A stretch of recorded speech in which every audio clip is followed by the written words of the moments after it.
আসসালামু আলাইকুম বন্ধুরা, একটা কথা বলবো। আমাদের সমাজে একটা কালচার আছে, কিছু না বুঝিয়া ওই আমরা একটা কথা বইলা পেলাই। এটা হলো আমাদের মেইন সমস্যাটা কোনটা দেখেন। এই 15 বছর স্বৈরাচার ক্ষমতায় ছিল শেখ হাসিনা। যদি বাংলাদেশের ভিতরে কোনো কিছু ঘটনা ঘটতো, এখানে মুততো, আঁকতো, আগুন লাগতো, এটা দোষ হতো বিএমপি জামাত, খালি করতো বিএমপি জামাত। এখানে আগুন লাগলে বিএমপি জামাত, গাড়ি অ্যাক্সিডেন্ট হলে বিএমপি জামাত, যেখানে যা হইতো সব জায়গায় বিএমপি জামাত ছাড়া কোনো ঘটনা ছিল না। তাইলে বর্তমানে সমাজে আবার আমাদের বাংলাদেশে আজকে 5 মাস হয়েছে স্বৈরাচার পতন হয়েছে। একটা কিছু হইলেই বলে বিএমপি চাঁদাবাজি করছে, বিএমপি স্ট্যান্ডার্ড করছে, বিএমপি জুলুম করছে। আরে বাবা, এগুলি আপনারা বুঝে শুনে একটু কথা বলেন না, বুঝে শুনে কথা বলেন। কারণ বিএমপি এমন একটা দল, যে কোনো সময় যে কোনো দিন তারা গণতন্ত্রে বিশ্বাস করে, মানুষের উপরে বিশ্বাস আছে, আত্মবিশ্বাস আছে। কারণ এই দলটা গড়া হইলে শহীদ প্রেসিডেন্ট জিয়া রহমান। আর বাবা, স্বৈরাচারদের পতন হয়েছে কথা ঠিক আছে, স্বৈরাচার 1% লোক পালা যায় নাই তো।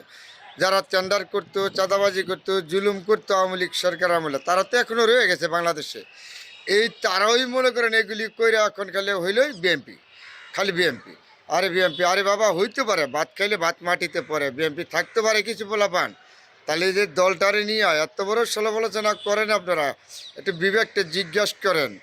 বিএমপি এত খারাপ না, বিএমপি গণতন্ত্র বিশ্বাস করে, মানুষের মৌলিক অধিকারের জন্য বিএমপি 15 বছর সংগ্রাম করেছে। 15 বছর বিএমপি ক্ষমতায় ছিল না, আজকে 5 মাসে এখনও বিএমপি ক্ষমতা আসে না। যা হয় কেন আপনারা বিএনপির কাছে বলেন চাঁদাবাজি করে, জুলুম করে? আরে বাবা, স্বৈরাচার পলায় গেছে, স্বৈরাচার তো 1% লোকও পলায় নাই। যারা টেন্ডার করতে, জুলুম করতে, জোর করতে, তারা তো এখনও রয়ে গেছে, জায়গায় রয়ে গেছে না। এই তারা কি এখনো বই রয়েছে? তারা করে না। তাহলে এইটা কেন বিএনপির খালি একটা হইলে বিএনপির দোষ দেন? ভেবে কিছু বুঝতে শুনে কথা বলেন না বাবা। এই সমাজটা আপনারা বিশ্বাস করেন কিনা জানি না, আমি নিজে ব্যক্তিগতভাবে জানি। কিন্তু আমি বিএনপির সাথে সামান্য একটু রাজনীতির সাথে সংযুক্ত না, না হলে অন্য কোনো বিষয় বা একটু গবেষণার বিষয় আমি সংযুক্ত। তারপরে কথাগুলি বলেছি, একটা কিছু হইলেই বিএনপির দলটার উপরে দোষ দিয়ে দেন। একটু বিবেকটা জিজ্ঞেস করেন না।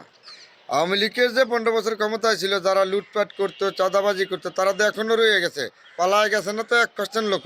বাকি লোকগুলি কি করে? তারা এখনও চাঁদাবাজি করে, জুলুম করে। এগুলিও হয়তো বিএনপির সাথে কিছু মিলামিশা বাগবাড়াটা হয়, এটাই স্বাভাবিক, আমি মেনে নিলাম। ভাত খেলে ভাত পরে, বিএনপি সব যে খারাপ সব ভালো তা বড় কথা না। তাহলে আপনারা বুঝেন না, 15টা বছরে নির্যাতিত সহায় করে এই দলটা টিকে আছে আজকে এই দলটা নিয়ে সমালোচনা করতে গেলে একটু বিবেক করে নেওয়া করবেন। সবার প্রতি অনুরোধ ভাই, ভালো থাকবেন। অনেকগুলি কথা বলেছি, সবার জন্য সুন্দর হোক সবার জীবন। আলহামদুলিল্লাহ।